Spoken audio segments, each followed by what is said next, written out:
எல்லோருக்கும் வணக்கம் நண்பர்களே. அதிரடியான Q1 ரிசல்ட்டுக்காக தான் நம்ம காத்துக்கிட்டு இருக்கோம். நிஃப்டி போன ஒரு மாதத்துல 854 பாயிண்ட் ஏறி இருக்கு. இதே 854 பாயிண்ட் இந்த மாசத்துல ஏத்துனான்னு வச்சுங்களேன், ஏகப்பட்ட பங்குகள் தன்னுடைய கீழ் ரேட்ல இருந்து அப்படியே ரிவர்சல் போட்டு மேல வந்துருவான். இந்த சமயத்துல சண்டையில கிழியாத சட்டை எங்க இருக்கு அப்படின்ற மாதிரி Q1 பிசினஸ் அப்டேட் வந்தோடனே கீழே விழுகக்கூடிய பங்குகள் இருக்கு. நேத்து டிமார்ட்டை அடி வெளுத்து விட்டுருக்காங்க, 5% கீழே இறங்கிடுச்சு. பட் இருந்தாலும் 6000 7000 ஷேர் இருக்கு. எல்லாருமே ரிவர்சல் போடாம அப்படியே கீழே விழுந்துருவானா? ஏதாவது சில பங்குகள் தன்னுடைய வீழ்ச்சியை கண்டினியூ பண்ணலாம். சில பங்குகள் Q1 ரிசல்ட் சீசன்ல அப்படியே ரிவர்சல் போட்டு மேல வரலாம். சோ இந்த வீடியோல தற்போது கீழே விழுந்து கிடக்கக்கூடிய பங்குகள் ஏதாவது ரிவர்சல் போடுமா அல்லது தொடர்ந்து இறங்குமா அப்படின்றது நம்மளுக்கு தெரியல. அப்படின்னாலும் முக்கியமான இடத்துல விழுந்திருக்கு அப்படின்ற சில பங்குகளை நம்ம இப்ப பார்க்க போறோம். இந்த பங்குகள்லாம் Q1 ரிசல்ட்ஸ்ல மிகவும் அதிரடியாக, அது மேல வந்தாலும் சரி அல்லது கீழே வந்தாலும் சரி, மிகவும் அதிரடியாக இருக்குமோ அப்படின்ற மாதிரி பல பேர் எதிர்பார்க்கிறாங்க. ஃபர்ஸ்ட் நம்பர் 1 ஷேர் ஹட்கோ, ஹவுசிங் அண்ட் அர்பன் டெவலப்மெண்ட். இந்த பங்கினுடைய சமீபத்திய மூவ்மெண்ட் என்பது பார்த்தோம்னா நிக்காம ஏறி இருக்கான். ஆல்மோஸ்ட் 50% என்பது அவனுக்கு மொமெண்டம் கிடைச்ச உடனே நிக்காம 50% ஏறி இருக்கான். வெகு சில ஷேர்கள் தான் இந்த மாதிரியான ஒரு சாதனை செய்யறதுக்கு இருக்கிறது. சோ 2025ல இதே மாதிரி நிக்காம ஒரு 40% லாபம், இப்ப 2026லயும் நிக்காம இந்த மாதிரி 40% லாபம் கொடுத்த பிறகு அவனுடைய வாலட்டிலிட்டி என்பது இருந்திருக்கு. சோ தற்போது 200 டேஸ் மூவிங் ஆவரேஜை தாண்டி மேல கொண்டிருக்கக்கூடிய இந்த ஹட்கோ அடுத்து வரக்கூடிய ரிசல்ட் சீசன்ல என்ன செய்ய போகிறது அப்படின்றது ரொம்ப முக்கியமான கேள்வி. இரண்டாவதாக இந்த சயன்ட் டிஎல்எம் லிமிடெட் அப்படின்றது எலக்ட்ரானிக் மேனுஃபேக்சரிங் செக்டர் எடுத்துக்கிட்டாலும் சரி, சமீபத்தில் செமிகண்டக்டர் சம்பந்தப்பட்ட நிகழ்வுகள் கவர்மெண்ட் பேசுறாங்க அப்படின்ற ஒரு தகவல் எடுத்துக்கிட்டாலும் சரி, எலக்ட்ரானிக்ஸ் ரிலேட்டடாக சமீபத்தில் மேல் நோக்கி ஏறி வந்த பங்குகள்ல இந்த சிஎன்ட் டிஎல்எம் இருக்கு. 86% ஏறி தன்னைத்தானே நிரூபிச்சிருக்கான். அப்ப அடுத்து இந்த ரிசல்ட் சீசன்ல ஒருவேளை இவன் தொடர்ந்து ஏறி தன்னுடைய பழைய கையை போய் பிடிப்பதாக இருந்தால் அதுக்குமே அது ஏற வேண்டியது இருக்கு.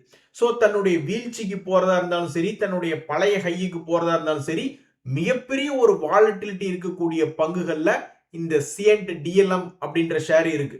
சோ இந்த Q1 ரிசல்ட் சீசன்ல எந்த பங்குகள்லாம் ஓரளவுக்கு பெருசா வாலட்டிலிட்டி காட்டும் அப்படின்னு ட்ரேடர்கள் எதிர்பார்க்கக்கூடிய லிஸ்ட்ல இந்த சிஎன்ட் டிஎல்எம் என்பது இருக்கு. அதே மாதிரி சமீபத்தில் செமிகண்டக்டர் செக்டர் ரிலேட்டடான செய்திகள் என்பது இருக்கும் பொழுது அதுல நேரடியாக பெயர் கொண்ட பேர்லயாவது செமிகண்டக்டர்னு எழுதி ஒட்டுங்கயா, அல்லது நீங்க செய்யக்கூடிய பிசினஸ்லயாவது செமிகண்டக்டர்னு எழுதி ஒட்டுங்கயா அப்படின்ற மாதிரி அந்த செமிகண்டக்டர் பெயரோட நேரடியாக தொடர்பு கொண்டது இந்த மோஸ்ட்சிப் டெக்னாலஜிஸ் அப்படின்றது. ஆனா இவங்களுடைய லாபம் எல்லாம் ரொம்ப ஒண்ணுமே இல்லை அப்படின்ற ஒரு நிலைமைக்கு தான் பல்வேறு வருடங்களாக இருந்தது. 2015 இருந்து நம்ம கிட்ட ரிப்போர்ட் என்பது இருக்கும் பொழுது ஒன்னும் பெருசா இல்லை. ஆனா இந்த 2026ல அவங்களுடைய சேல்ஸ் என்பது இன்க்ரீஸ் ஆயிருக்கு. அதே மாதிரி தொடர்ந்து நஷ்டம் செய்து கொண்டிருந்த பங்கு தற்போது லாபத்துக்கு திரும்பி இருக்கு.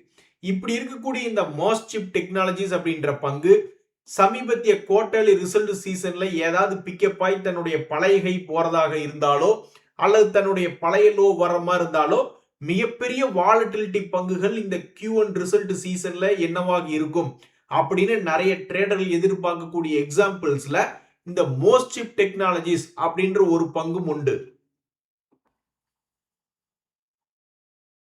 அதே மாதிரி நண்பர்களே, சமீபத்தில் அடி வாங்காத பங்குகள் எது அப்படின்னு பார்த்தா இந்த ஆட்டோ செக்டர்ல டயர் செக்டரும் ஒண்ணு. இவனுக்கு சமீபத்தில் எங்காவது பெருசா இறங்கினாலும் டபக்குன்னு திரும்பி ஏறின ஒரே சாதனையாளரை சார்ந்த பங்குகள் அப்படின்றதுல இந்த டயர் செக்டர் இருக்கு. சோ அப்பல்லோ டயர் இந்த வருஷத்துல 2 முறை ரொம்ப கேவலமாக இறங்கியது. ஆனா அந்த 2 முறையுமே மீட்டெடுத்திருக்கா தன்னுடைய வீழ்ச்சியை. அது மட்டும் இல்லாம தற்போது 200 டேஸ் மூவிங் ஆவரேஜ் அப்படின்ற சென்டர் பாயிண்ட இந்த அப்பல்லோ டயர் தொட்டு விட்டதுனால இந்த Q1 ரிசல்ட்ஸ்ல அவனுடைய பழைய லோ கிட்ட விழுந்தாலும் கிட்டத்தட்ட 100 ரூபாய்க்கு மேல 20-30% பக்கம் வீழ்ச்சி என்பது அடைய வேண்டியதா இருக்கு. அல்லது இந்த 2026 உச்சத்துக்கு போற மாதிரி இருந்தாலும் அதுக்கும் ஒரு 100 ரூபாய் பக்கம், அதுக்கும் 20-30% என்பது ஏற வேண்டியதா இருக்கு. சோ இந்த பங்கு என்பது மிகப்பெரிய வாலட்டிலிட்டிகளை கொண்டு வருமா இந்த Q1 ரிசல்ட்ஸ்ல அப்படின்னு எதிர்பார்க்கக்கூடிய பங்குகள்ல இந்த அப்பல்லோ டயர்ஸ் அப்படின்றது ஒண்ணு இருக்கு. அதே மாதிரி இந்த இண்டஸ்இண்ட் பேங்க் ஷேர் பிரைஸும் நினைச்சுக்க, ஏப்பா எத்தனையோ பங்குகள் ஏதோ வேலை பண்றான், அவனுல எல்லாம் கீழே 30-40% இறக்கி விட்டுறீங்க, அப்புறம் மிக விரைவாக அந்த பங்குகளை மேல ஏத்தியும் விட்டுறீங்க.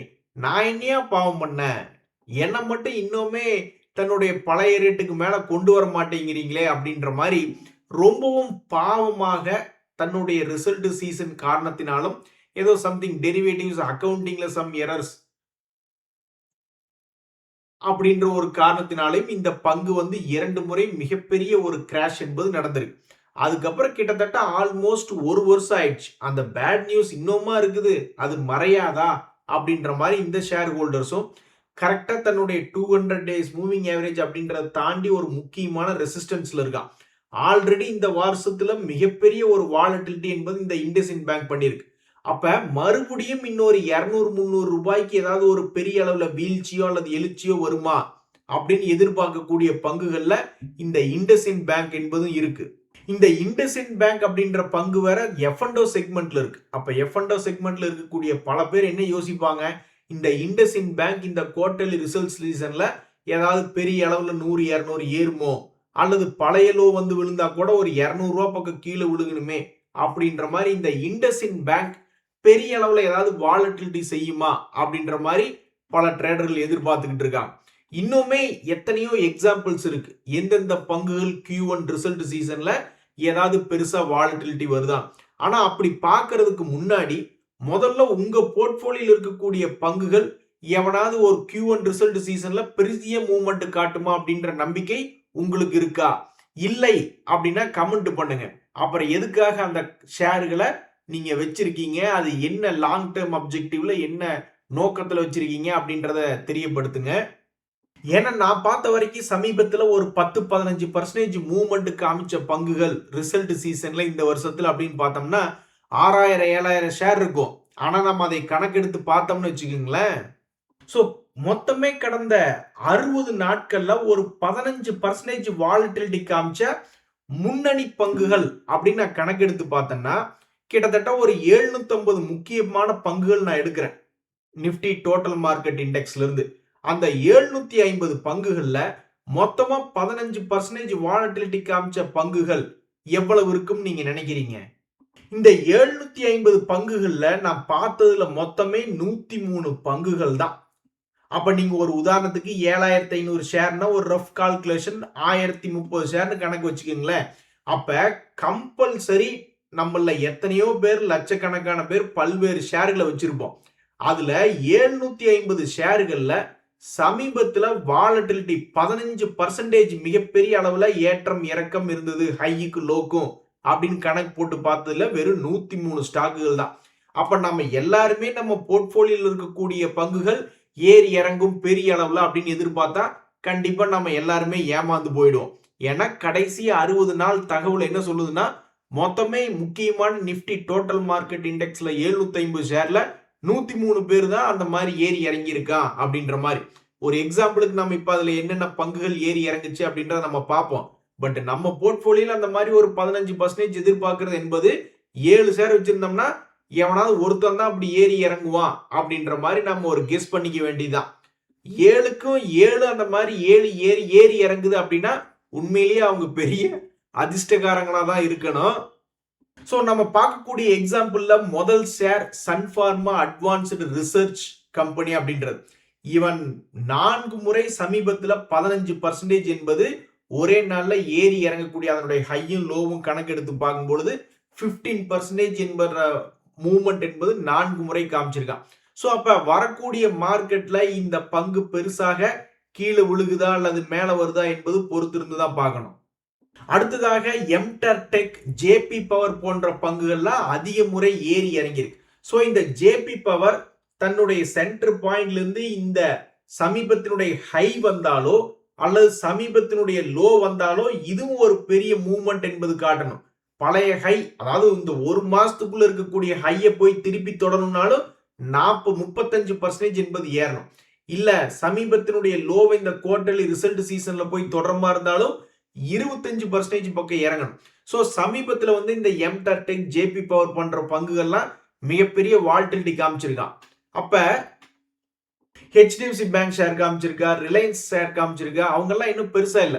அப்போ ஒருத்தர் தன்னுடைய எக்ஸ்பெக்டேஷன் எப்படி செட் பண்ணிக்கணும் அப்படின்னா 7 ஷேர் இருந்ததுன்னா அதுல எவனாவது ஒருத்தன் தான் இந்த குவார்டர்லி ரிசல்ட் சீசன்ல ஒரு 10-15% மேல வாலட்டிலிட்டி காமிப்பான் அப்படின்றதா ஒரு நியாயமான எக்ஸ்பெக்டேஷன். அதுவும் அந்த நியாயமான எக்ஸ்பெக்டேஷன்ல முன்னணி பங்குகள் அதிகமாக இல்ல. நம்ம இப்ப பார்த்த ஸ்பார்க், எம்டெக் ஓகே, அது ரொம்ப ஃபேமஸான பங்கு தான். பட் ஜேபி பவர் ஆகட்டும், இன்னொரு 2 எக்ஸாம்பிள் வேணாலும் சொல்லட்டுமா? இங்க பாருங்க, சமீபத்தில் இருக்கக்கூடிய பங்கு AUQS அப்படின்ற பங்குமே சமீபத்தில் ஒரு வாலட்டிலிட்டியாக இருந்த பங்கு.